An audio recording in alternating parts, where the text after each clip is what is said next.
And welcome to a new edition of the Red Mountain Express, episode 19, Matthew. Can you believe legal. it? We can legally smoke We in can legally Alabama. smoke, but not drink. No, of course not. I mean, 19 weeks old. 19 weeks, so we really can't smoke. Yeah. That's a little bit too young for that. Because that would be just 19 bad. weeks, man. I can't believe it. I can't believe it. I mean, I thought we'd do this for maybe, a few weeks and we get bored. Yeah. But I haven't got bored yet. Uh-huh. Yeah. You're still exciting to me, Matthew. Yeah. Thank you. That's great. All right. How was your weekend so far? It's been good, man. Let me see. We spent all day Saturday. I say all day. Most of the day Saturday watching Stranger Things. That's a great show. Watching season 2. What are you? I'm in 3 episodes in, I think. We're 6 or 7. I think we finished 6. I don't know. So, I love Netflix because they put all the episodes out at one time for your show, like Stranger Things, and you can sit down and you can binge watch if you want.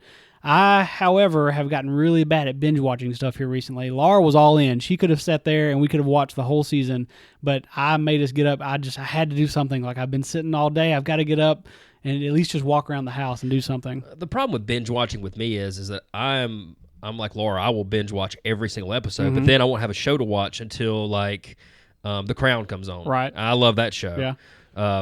And then then Game of Thrones doesn't start for another probably 10 years. Yeah. Decade. Westworld is next year. Oh, that's gonna be. I know. I love that show. I used to binge watch all the time, especially when I worked at the sheriff's office and I worked nights. I would come home and I'd have like a 3 or 4 day weekend, and everybody else is on a weird schedule, well, weird compared to what I was doing.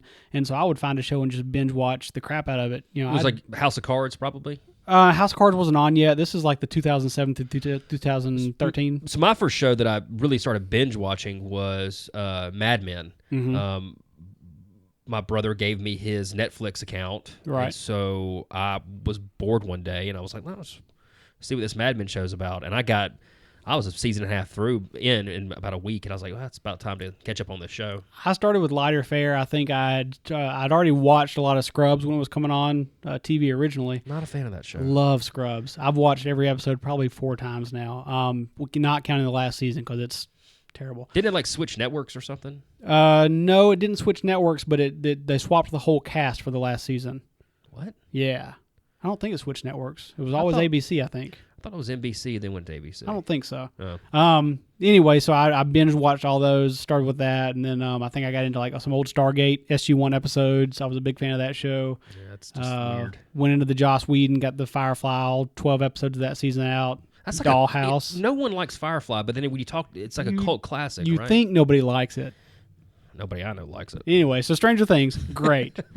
I enjoy the show. Yeah. I didn't think I would like it, and then we sat down and watched the very first episode last year and was blown away. It's one of those things where if you grew up anywhere around the 80s and you have any love for movies or TV shows from that time period, especially something like E.T. or any of the Steven Spielberg type movies, The Goonies, or something about Stranger Things speaks to that nostalgia from that time period, and it's great. There is a video online, and I'll see if we can find it. We can throw it up on our website, that basically has scenes from Stranger Things, and they also put scenes from a bunch of Steven Spielberg movies of the 80s, E.T., Close Encounters of the Third Kind, and a bunch of other movies from the 80s, and it matches up very well. Not that they're copying, but you can just kind of see how, when people say, if you're a fan of the 80s, you will like this. And what I really like about it is that, this, I'm not going to give anything away, but the first part takes place at Halloween, which is upon us right now, and they're dressed up as the original Ghostbusters. Yeah. And I got a proton pack when I was a kid, and I'm going to tell you what, I still remember that Christmas. It was a wonderful Christmas when I got that proton pack. So, but no, it's a great show. I am 3 episodes in. I'm probably going to try to finish it here in the next couple of weeks. We're trying to keep it slow and enjoy it before we have to go back to old Frasier reruns. Yeah, So. yeah. Speaking of Frasier, Laura recently started watching Cheers for the first time ever. Oh, Cheers is a great show, I watched that man. with my dad growing up, and to think that there's somebody out there that hadn't seen it before, she started watching the first episode. She said, I really like this. It still holds up. I watched it with her, and it holds up. It's legit funny. Yeah. It's where everybody knows your name. So, yeah, other than that, we watched Stranger Things, then we went to a Halloween party last night. What'd you dress up as? I was on the budget Batman. Just wore a T-shirt with the Batman logo on it and the Batman mask. That's a rhetorical question to all those listening because I knew what he wore because he had the mask sitting out here, and me and Matthew were having a serious conversation about a story on the news while I was wearing the Batman mask, and you could tell it was kind of bothering him. He's been wearing it for like an hour now. So did that, had the Halloween party, had a lot of fun, and then of course went to church this morning and sat there for Shannon Webster's final sermon at First Presbyterian. Of course, if you heard our episode last week, you know what I'm talking about. If you haven't heard our episode from last week, go back and listen to it. Even if you don't have any kind of attachment to the Presbyterian Church or church in general, Shannon Webster is a great man who's done a lot of stuff for the city in terms of just like civil rights, or his big fight has been against payday lending. So go and listen to that episode, that interview with him.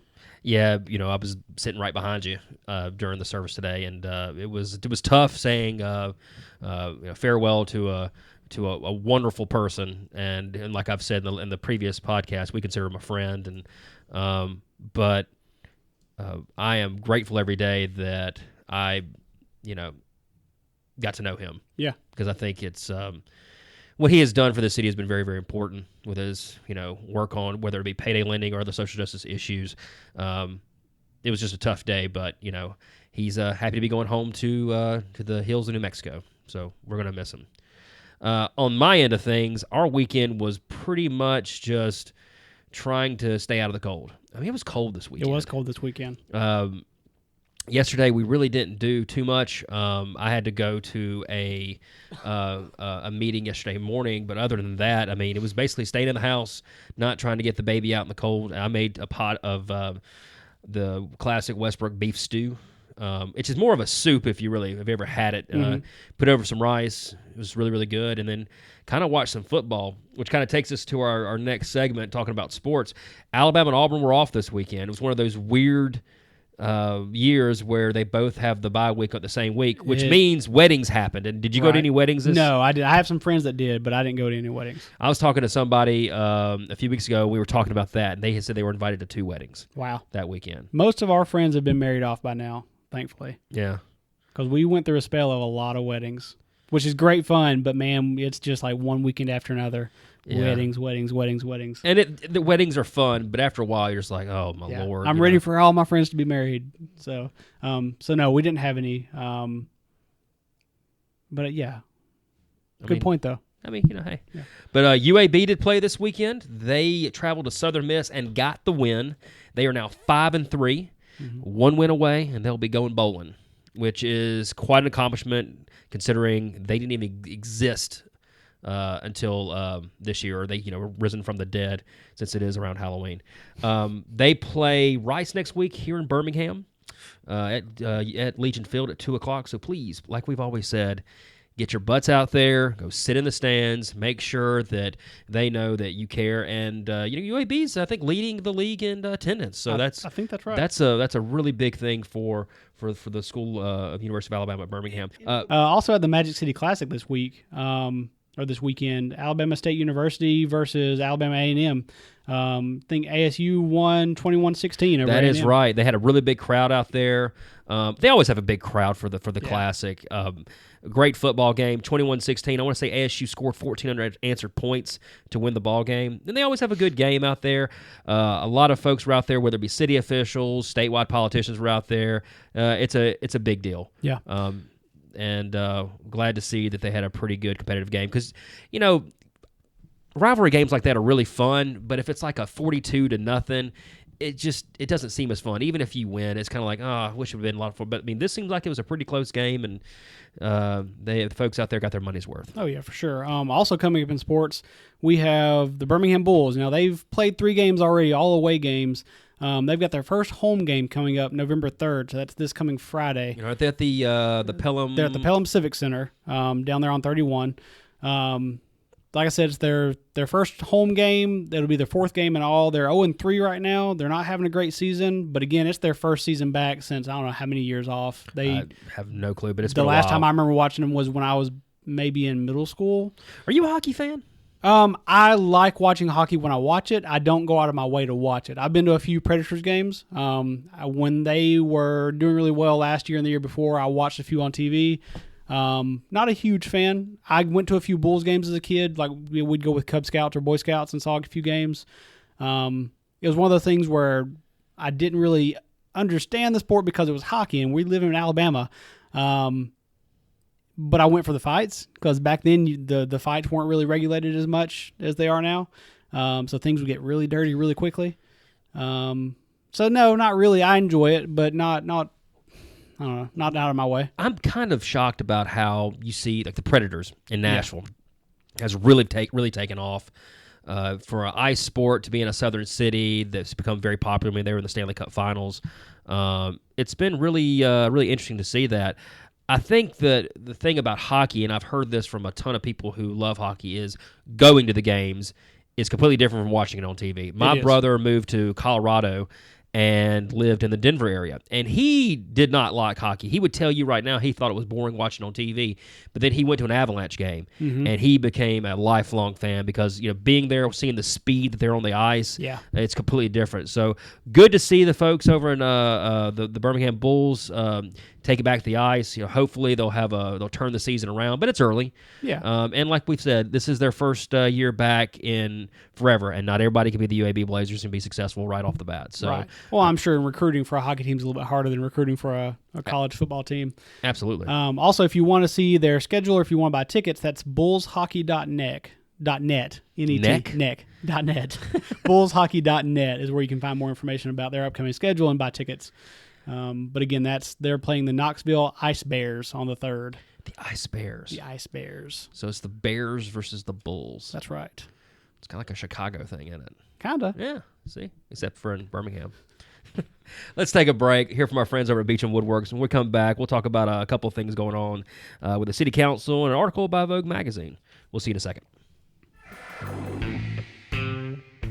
Beach and Woodworks is a locally owned and operated wood shop in Birmingham, Alabama, specializing in custom furniture and small home goods. Chris and Kanan Beecham create a wide variety of unique pieces of all sizes, ranging from cutting boards to farmhouse tables. Using wood sourced from Alabama sawmills, Beach and Woodworks creates affordable quality pieces that will be a one-of-a-kind fixture for your home. So support your local woodworker and visit redmountainexpress.com/woodworks or check them out on their Facebook and Instagram accounts. Beach and Woodworks, turning your house into a home. And welcome back to the second segment on episode 19 of the Red Mountain Express. Matthew, you got some concerts coming up in town, do we not? Yeah, we do. And I just want to mention this. We actually were talking to a friend this week who said, you know what, something that I'd really like to hear you do is mention things that are coming up. Because you guys talk about things you've done. And I'm always like, man, I wish I'd have known that was coming up. So this is us. We're going to talk about a few things that are happening here in the coming weeks. That way, if you hear something that piques your interest, go find more information and get out there. And if you know of a good event coming up and you want us to kind of throw it out there, let us know. We'll mention it on the air. We have no problem doing that. Yeah. So coming up on November 1st is Nathaniel Rateliff has a concert at the Alabama Theater. Oh, I love him. His last album was great. I've not really ever listened to him that I know of. You heard the SOB song? I don't think so. Oh, it's great. Okay. He got like a standing ovation at the Tonight Show, which is really rare. Cool. So, check them out, guys. Beach Boys, Alabama Theater, November 4th. Is it really the Beach Boys? It's kind of the Beach Boys. It's some of the members of the Beach Boys. I mean, it's probably like Mike Love and Bruce Johnson. Yeah. But it's the Beach Boys. They'll be doing Beach Boy songs. They'll sing. It's half cover band, half... That's the problem I have with some of these old bands, like the Beach Boys.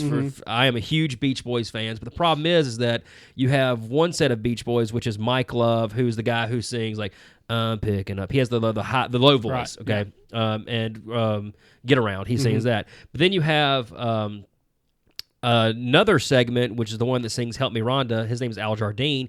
He has his own other band. Yeah, and then you have Brian Wilson, who's like kind of the main guy behind the Beach Boys, who wrote all the songs and also sang some of the early stuff like California Girls.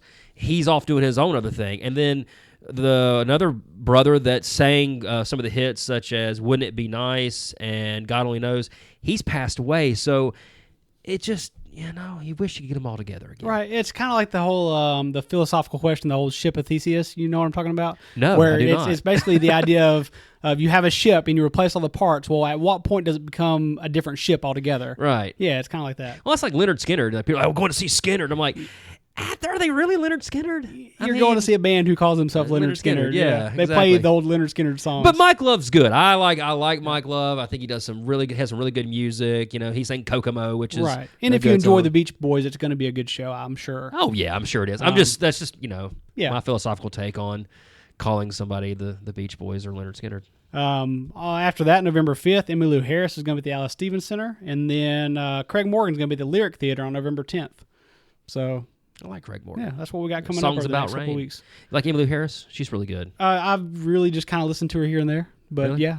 She sang a song with Levon Helm, who has passed away from the band, called Evangeline. Mm-hmm. One of my favorite songs she does, and I think Emmylou Harris is actually from Alabama. I might be wrong about that, but I want to say she's actually from Alabama. I won't argue with you because I don't know, but sure. We'll Google that here in a little bit while we're talking about something else, so I can correct myself if I'm wrong. Right. Yeah. Matthew, did you see this new article in Vogue Magazine? I don't know if you read Vogue or not, Matthew. I don't really read Vogue that often, I'll be honest. I don't know if your subscription is up to date on Vogue. Not really, and my wife doesn't either, so we don't have sitting around the house. But I did see that the headline was, I either saw it on Reddit or I saw it somewhere else, like maybe on my homepage on Google. I think I saw it on Reddit. Yeah. So basically a Vogue article, what was the title of the article? It was...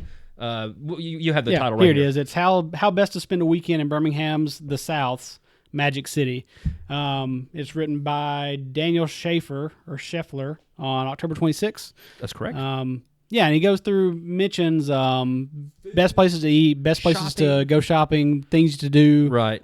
Pretty good article. Kind of short, but really good. It covers a lot of good points. Yeah, and we've seen these articles before. I know the New York Times put one of these out. New York Times did one of these articles a couple times. But basically with the food-wise, they went to Ovenberg, which I know me and you have been to, which it was good, but... The food was good. The drinks were great. It's not my style. Yeah, not a big tapas fan, but the food's good. They went to Feast and Forest, which you've heard about, right? I've never heard of Feast and Forest. I drive by there a pretty good bit, or have driven by there several times, but I've never stopped in. Right. I follow them on Instagram, and some of the stuff they post looks really good.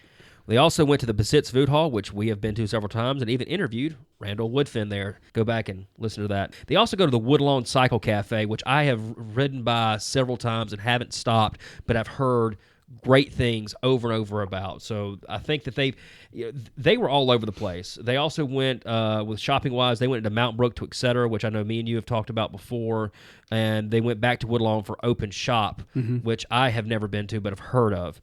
And then, they went to Marble Ring and Saturn, both places. I know you've been to Marble Ring, correct? I've been to Saturn, Now, is that the speakeasy place, Marble Ring? Yeah, it's right there up on the same floor as Hot Diggity Dog. Right. Yeah. I've been to Saturn. I know you've been there. I saw a concert there about a year and a half ago. It was really, really good. The Saturn's got a really good feel to it. And they also serve the original Coors, which I'm a fan of. And they've also got their big coffee bar. Yeah, they have a coffee bar. I think it's mostly during the day is the coffee bar area. And then finally they stayed at the Ellington Hotel, which is new, and they have the rooftop bar. Glad to see that's being mentioned because that was a big project. And that we're really happy that folks are actually taking advantage and actually staying at one of those boutique hotels rather than staying at, not that the Marriott's not a great place, but actually, spending some money downtown, going to a really unique hotel. And because when you're staying at that hotel, you're going to want to wander around that area and see what's going on. Right. So, and I've got to say, every time I drive past there, or even driving past the Redmont, I always see somebody getting in or out, or pulling bags in or out of a car there. Like, there's always people out front of those hotels, and it kind of surprises me. Yeah. I mean, I don't know. Maybe it's just I don't expect there to be people traveling in or out of town all the time, but there's always cars outside those places with people either coming I'm around in or the coming Redmont out. more than I am the Ellington, just because we go to church over there at First Pres, was right next there. And you're right. I mean, it's not just the people staying there; it's the restaurant that's downstairs. Right. So both of those places that people have talked about over and over again. So if you live here in town, you want to try out a new restaurant, try those two over at the Ellington Hotel and the Redmont. They're really good. I've had the Redmont's food; it's excellent. So yeah. It's really good. By the way, I did some Googling. Emmylou Harris is from Birmingham. All right. So awesome. she was born here. Very cool. See? All right. So other than that, we've also got a new city council now. We did. They were sworn in last week. We also have a new city council president. As you know, Jonathan Alston, who was city council president, lost re-election to Darrell O'Quinn. And so they had to elect a new city council president, and it turned out to be Valerie Abbott. She was nominated by Jay Robertson, who became the pro tem. She won that seat on a 5-4 vote through the council, so there's still some kind of course, there's some split on the council. I wouldn't imagine there wouldn't be. No. But defeated Stephen Hoyt, who was nominated by Sheila Tyson. She's been on the council since 2001. I think she's the longest serving council one. member. Yeah. She said she was going to retire 6 years ago. Is that right? Yeah, 2011. She had kind of entertained the idea of retiring, and then her husband passed away. So I think she stayed on. I mean, probably to keep her, not keep herself busy, because that's not a job for the council, but probably continue the work she does. As maybe in memory of her husband. But that is significant. You're seeing this council. They did not pass a budget. They decided to wait until I believe Woodfin will take office for them to pass Bell's budget. But they all have kind of said that let's go ahead and pass this budget and start working on the next one. Right. And he takes office on the 28th. The 28th of November. I know there was some discrepancy on that, but I think he decided that that's what the Mayor Council Act said. And so that's going to happen in a few weeks in November. I will say that they are trying to start on the right foot by saying we need better communication with the mayor's office. We know that has plagued the previous councils. I mean, to the point where we had one city councilman get into a fight with the mayor, which never looks good for the city. But I will say that I am from not just the side that got their city council president, but from the other side. They seem like they're trying to work together and start themselves on the right foot. Right. Because the last thing that a new city council needs is divisions. Right. So let's hope that they can work together and kind of recruit business and repair some infrastructure and kind of get some things done for taxpayers. And there was an AOL.com article with several quotes from Abbott. They kind of explained who Abbott was and had several quotes from her, and she seemed very intent on making sure that the council was working together with the mayor. So that's always good to hear. And I think that I don't think anybody expects for any type of legislative body to agree on everything. Of course, right. You don't want them to necessarily. Exactly, you don't, because that's you want to have opposition so that the right decisions are being made deliberately and that there's always a voice of dissent that can give the opposite side of the argument. Absolutely.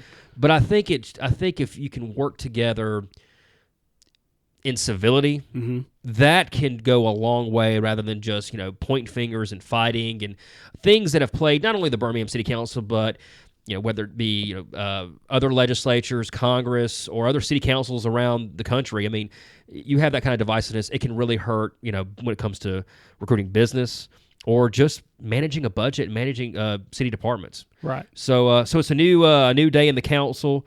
They were sworn in. I think Bell's got another couple weeks. Then Mayor-elect Woodfin will take office. So we're about to a lot of changes going on in Birmingham. It's a brave new world. It is a brave new world. But no, I mean that's kind of what we have for today. I mean, it's been a kind of a slow news week.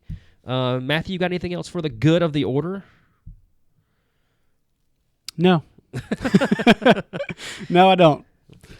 Well, thank y'all for listening to the Red Mountain Express. Remember to go online to redmountainexpress.com. You can see all of our show notes and episodes.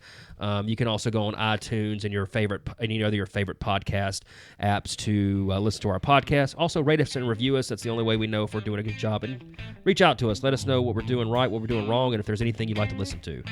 For Matthew Joyner, I'm Blake Westbrook. This has been the Red Mountain Express. We'll see you next week.